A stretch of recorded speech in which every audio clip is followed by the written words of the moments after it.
Shalom Mishpachim, welcome to His Narrow Bridge. Our time together today is meant to immerse ourselves in the Word of Yahweh. It is meant to be a personal time of connection to the Word for each of us. I will read each word as translated in English in an interlinear Hebrew Bible. These shows are pre-recorded, so I will be in chat when they air. Feel free to use the chat to post anything that comes to your mind as we read the word. We will begin with prayer, followed by time for each of us to say our own personal prayers. Our beloved friend Alan Horvath taught us, make Elohim number one on a list of one. We pray in the name of Elohim, which includes Yahweh, Yeshua, and the Ruach HaKodesh. Thank you, Elohim, for our lives and all you provide. We ask for a hedge of protection around our mishpacha as we pray and study. We love you dearly. We are your children. We come to you with questions as we seek our personal relationships with you. Please help us learn. If any darkness enters our time together, we ask you now to rebuke it. We will now listen to your word as we immerse ourselves in it and let it speak to us.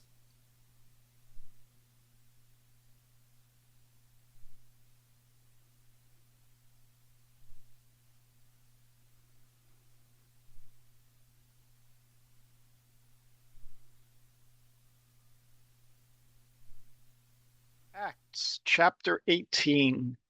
And when Paul departed from Athens, he went to Corinth, and he found there a Jewish man from the region of Pontus, whose name was Aquila.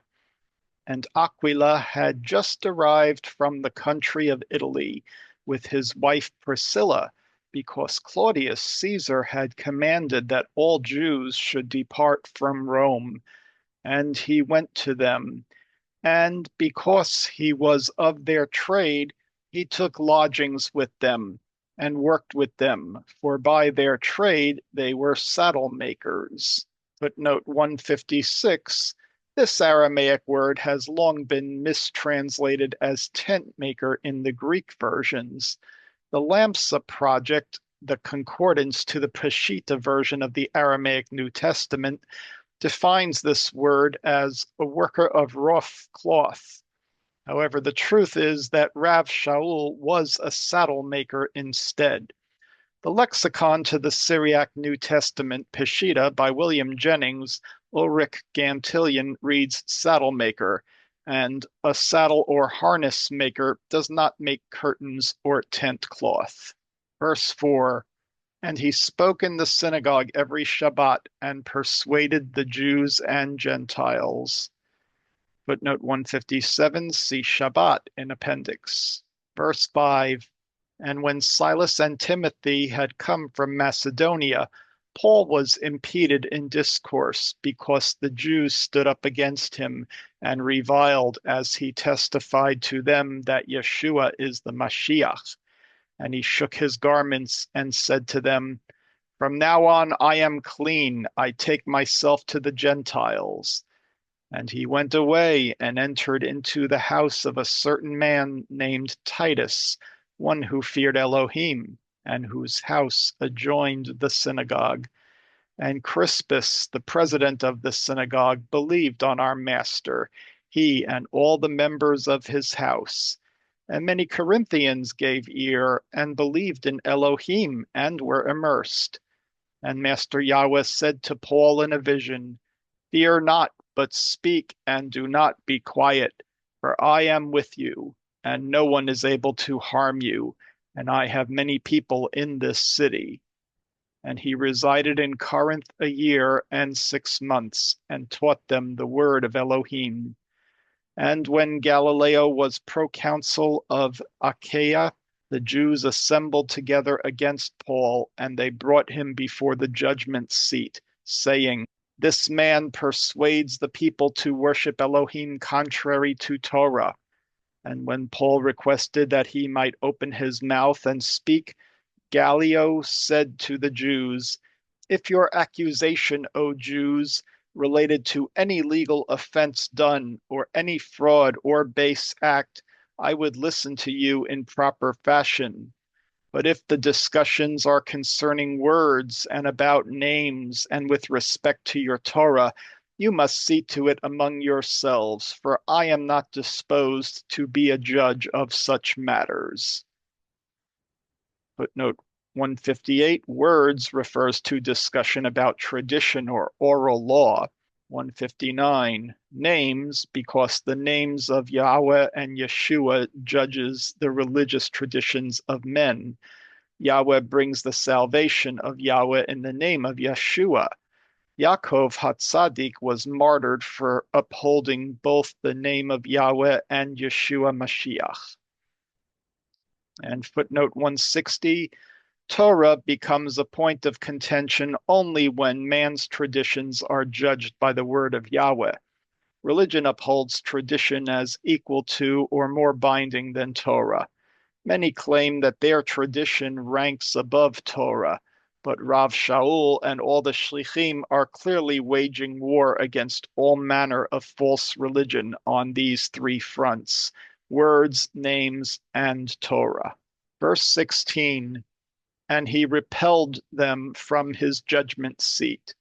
And all the Gentiles laid hold of Sosthenes, an elder of the synagogue, and beat him before the judgment seat. And Gallio disregarded these things.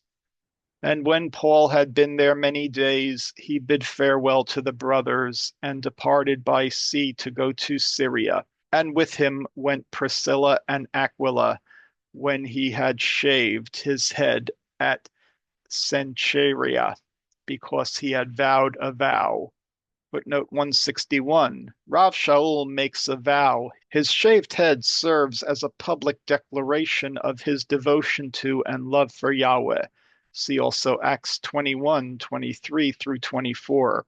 A Nazirite vow may be based on an offering of thanksgiving, a show of allegiance to Yahweh and his Torah, a person's renewed commitment to live a set-apart life unto Yahweh, or for many other personal reasons. In Rav Shaul's day, rabbinical Judaism had already begun to veto the Nazirite vow as being a not so necessary part of Torah. Verse 19, and they came to Ephesus, and Paul entered the synagogue and discoursed with the Jews. And they requested him to stay with them, but he could not be persuaded. For he said, I must certainly keep the approaching feast at Jerusalem, but if it is Elohim's will, I will come again to you. 162, see feasts in appendix. Verse 22, and Aquila and Priscilla he left at Ephesus, and he himself went by sea and came to Caesarea. And he went and gave encouragement to the members of the assembly, and went on to Antioch. And when he had been there some days, he departed and traveled from place to place in the regions of Phrygia and Galatia, establishing all the disciples. Footnote 163 is a technicality. And a certain man from Alexandria named Apollos, who was trained to eloquence and well taught in the scriptures, came to Ephesus. He had been instructed in the ways of Master Yahweh, and was fervent in spirit, and he discoursed and taught fully respecting Yeshua, while yet he knew nothing except the immersion of Yochanan. And he began to speak boldly in the synagogue. And when Aquila and Priscilla heard him, they took him to their house, and fully showed him the way of Master Yahweh.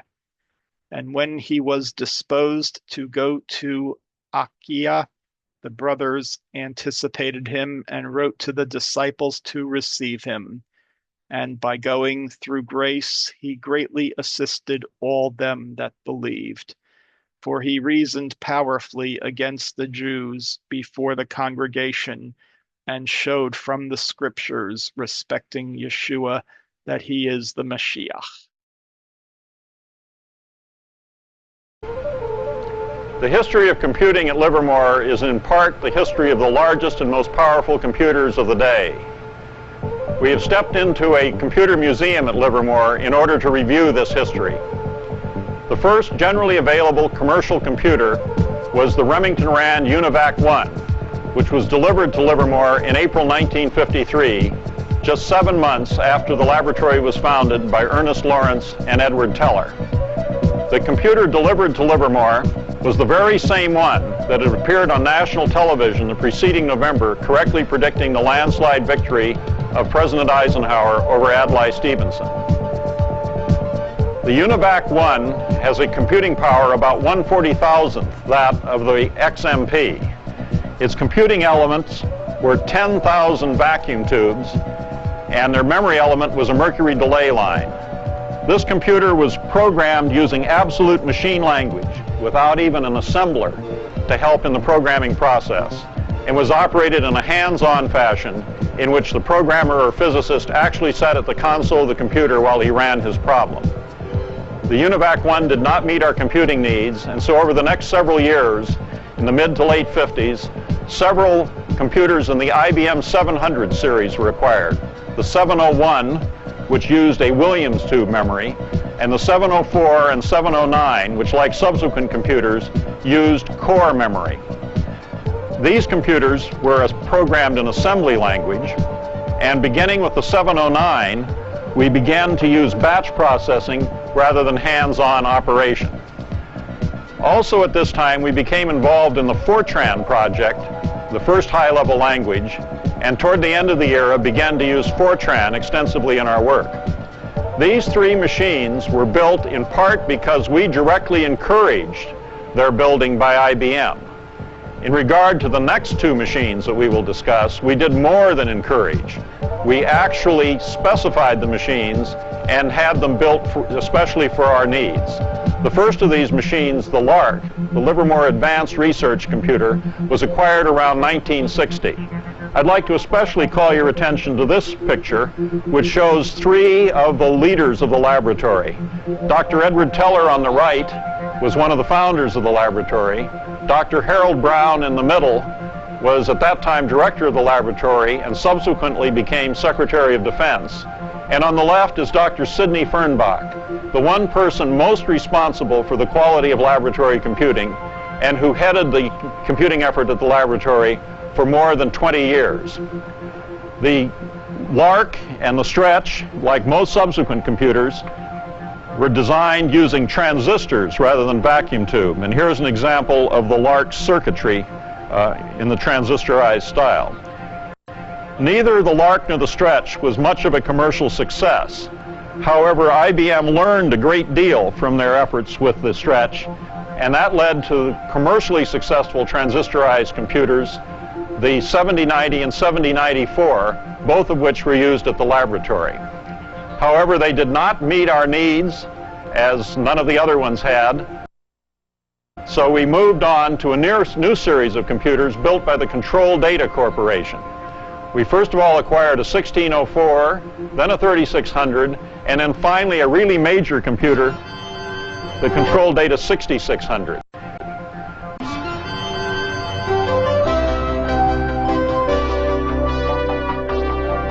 During this era, four important things happened in regard to software development at the laboratory. First of all, we developed a compiler that was expressed in its own language. That is, a compiler that could compile itself. The language was LRL-Tran, a variation of Fortran, which we had developed. Secondly, we used this same language, LRL-Tran, to write our operating systems. We had been writing our own operating systems ever since the time of the LARC, since commercial operating systems did not meet our needs. But now we had switched from assembly language to Fortran for these systems.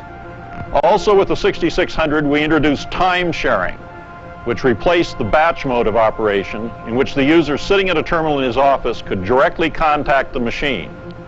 Finally, at this time, we introduced networking, which allowed us to connect all our computers together in one big interacting web. We called our network Octopus. However, once again, we still didn't have something that fully met our needs, So we began to look to new designs of computers. We investigated a concept called Solomon, which was an idea for parallel processing, and the Solomon idea was partially realized in the Iliac 4, which was ultimately installed at the NASA facility at Ames. However, we did not acquire parallel processing until the arrival of the XMP. What we did acquire was the Star 100 computer from Control Data, which was not a parallel processor, but a vector machine. Had very complicated circuitry, as you can see. With a single instruction on a vector machine, a long sequence of similar operations are carried out much more rapidly than they could be if each separate operation had its own instruction. Programming a vector machine is quite a bit different than programming other machines, and we were a pioneer in the era of vector programming. There are two other machines that were acquired in the 1970s, like the Star, the Control Data 7600 and the Cray Research Incorporated Cray 1. These machines are in use at the laboratory today, and we will visit them now. This is one of three 7600s at the Livermore Computer Center.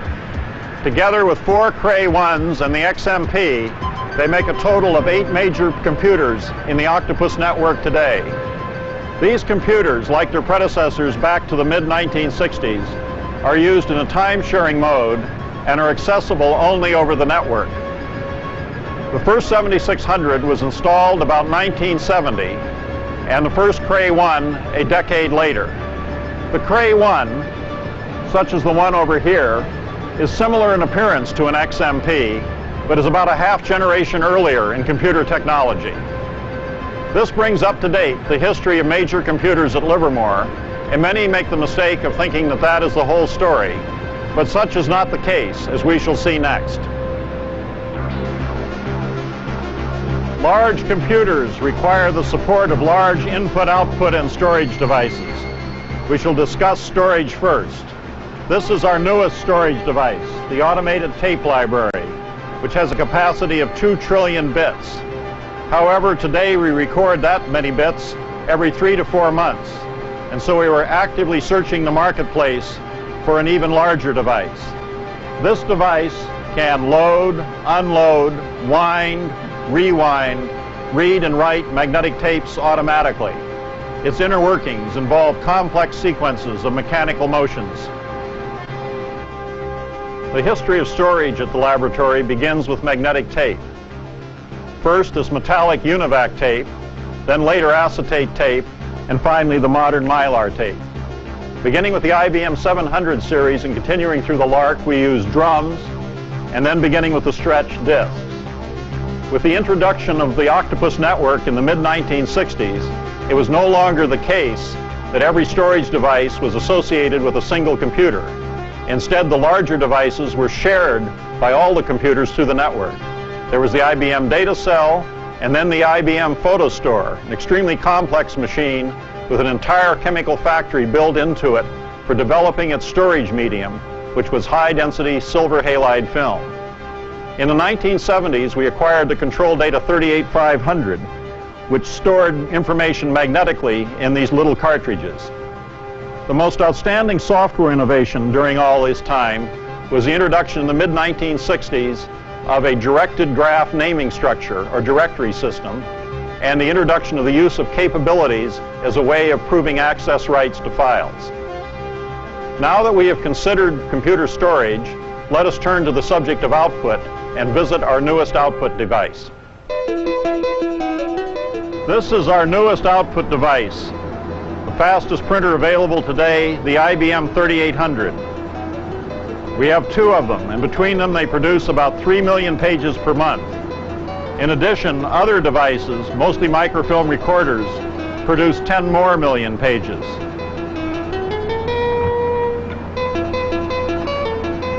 This device uses a laser to draw images on a drum. Toner then transfers the image from the drum to the paper.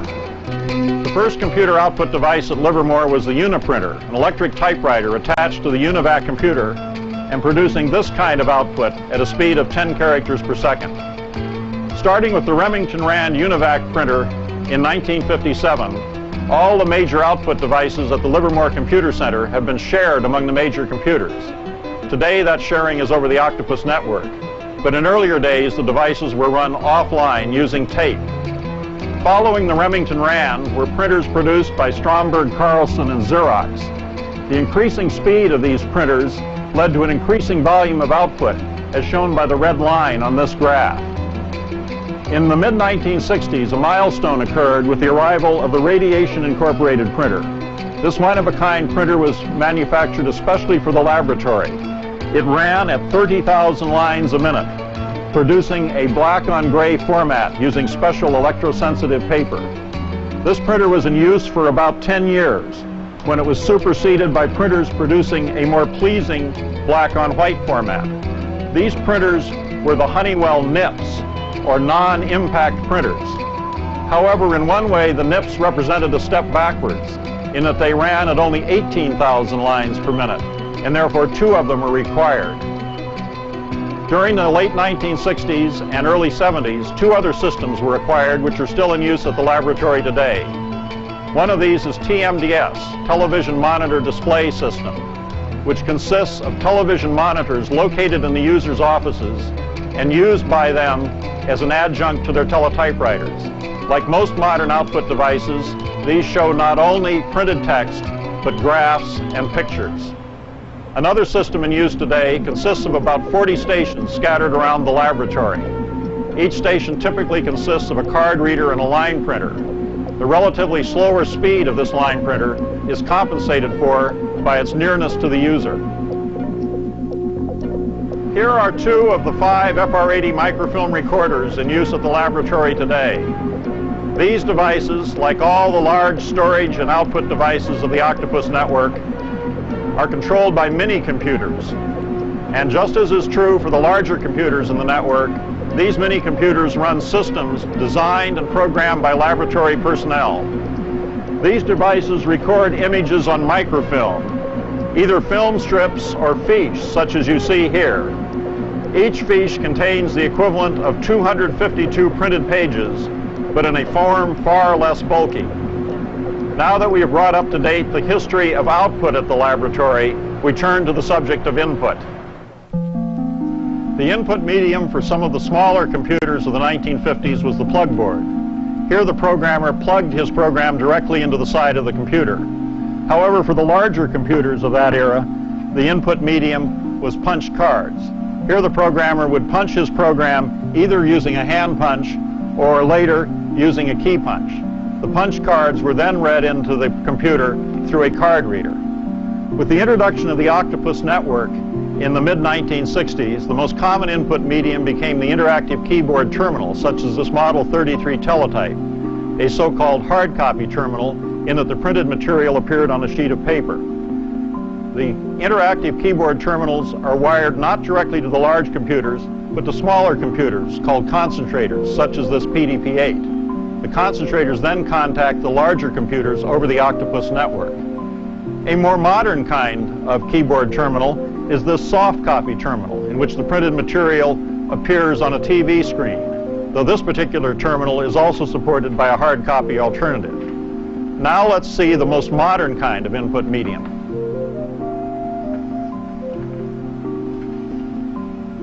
This is an office computer or workstation. This differs from the soft copy terminal in that it really is a computer on which the user can do much of his computation. This computer then can contact the other facilities available over the network, such as the large computers, the large storage devices, and the large printers and microfilm recorders. The net result of all this is what we call a network or distributed operating system, such that the user can, anytime he wants, from his office, contact any network facilities and share them with other users in any pattern he desires.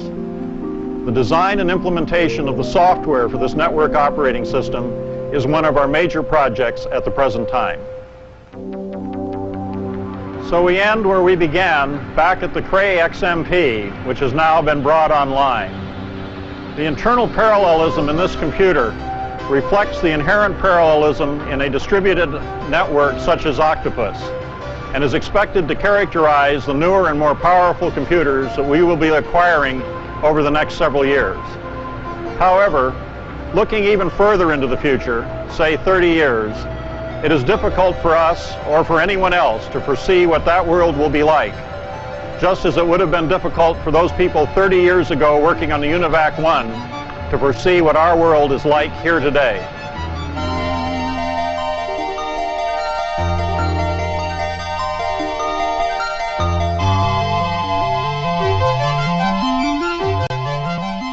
For more information about these videos, look at the video description and click more.